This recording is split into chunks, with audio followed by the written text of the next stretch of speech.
Magandang umaga Pilipinas! Magandang umaga Luzon, Visayas at Mindanao!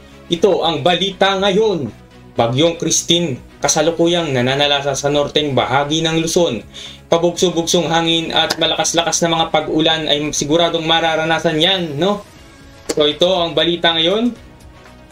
Kung makikita nyo nga sa ating video ay makikita ang pagbugso-bugso ng hangin. No? Ayan, no?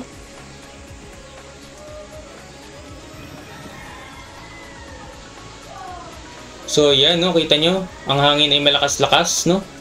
Ayan. Nagsasayawan ang mga puno ngayong umaga sa ating video.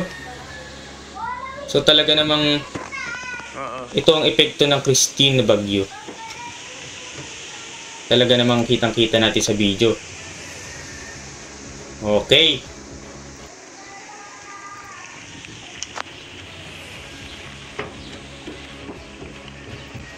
So, yan, no? Kaya naman, mag-ingat tayong lahat sa ating buhay-buhay. Sapagkat ang epekto ng bagyong Christine ay maaari magdulot ng pagbaha, pag-landslide, pagbagsak ng puno, paglipad ng mga yero dahil sa lakas ng hangin, at syempre storm waves, malalakas na alon sa dagat, sa Pasipiko. Kaya naman tayo'y doble ingat mga kababayan, no? So hanggat maaari, wag muna tayo lumabas ng bahay upang tayo manatiling safe. Kung lalabas naman ng bahay ay laging siguraduhin mag-ingat, no? So ngayon naman sa ating weather forecast, no? Ay makikita nyo sa ating weather forecast sa tinutumbok nito ang norteng bahagi ng Luzon, no? Pati na rin Central Luzon ay naapektuhan, no? Pati parteng bahagi ng Visayas, ayan, no? Palawan, naapektuhan ng kanyang bagyo dahil malaki yung sakop niya, no? Yung buntot niya ay nakakaapekto sa atin. So ito'y aalis sa PAR sa Friday ng 9 PM, no? Friday ng 9 PM.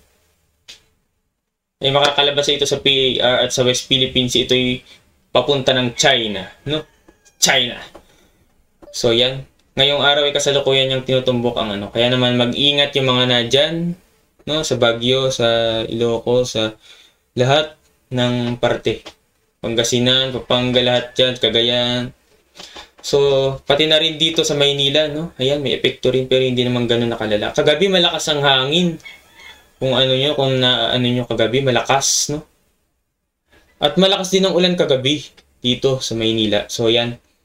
Ang epekto niyan ay buong Luzon, halos, at parte ng Visayas. So, yan ang balita natin ngayon, no? Ngayong araw. So, kaya naman, lagi tayong mag-ingat ngayong may bagyo. Ito, si Luis Daniel Vlogs. At nagbabalita ng balita ngayon. Bye-bye!